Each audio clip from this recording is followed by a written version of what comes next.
তো বন্ধুরা, আমার একটা নতুন ব্লগে তোমাদের সবাইকে স্বাগত। জয়রামবাটিতে মায়ের মন্দিরের পাশে একটা খুব সুন্দর দোকান আছে।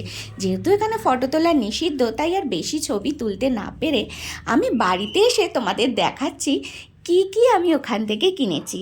ওখান থেকে টুকটাক কিছু জিনিস কিনেছিলাম, তার মধ্যে এই 3টে চাদর কিনেছি। এই চাদরগুলো এত এত এত গরম হচ্ছিল, তো আমার লোভ সামলাতে না পেরে আমি নিয়ে নিয়েছিলাম। এই লাল সাদা চেক্স চাদরটা আমি নিয়েছিলাম মায়ের জন্য, আমার মায়ের জন্য। আর শাশুড়ি মার জন্য নিয়েছিলাম এটা, ওনার আবার টিয়া পাখি রং খুব পছন্দ, তো তাই। আর যখন এই হলুদ চাদরটা খুলেছিলাম, দারুণ লাগছিল। বনি দেখে বললো এটা তোমার জন্য নাও। আর আমার তো হলুদ রং ভীষণ প্রিয়, তাই আমিও লোভ সামলাতে না পেরে নিয়ে নিলাম। তাছাড়া নিয়েছিলাম ধুনো ধূপ, দুবারির জন্য 2 বাক্স, একটা স্যান্ডেল, একটা কস্তুরি। ধুনো ধূপগুলো দারুণ দারুণ। এছাড়া বনি কিনেছিল একটা রুমাল। আর এই ব্যাগটা আমি কিনেছিলাম আমার পিসির জন্য। পিসি এদিক ওদিক যায়, একটু মোবাইল, একটু ওষুধ রাখার জন্য এই ব্যাগটা। এই হলুদ ব্যাগটা আমার অফিসের ব্যাগে টুকটাক জিনিস রাখার জন্য।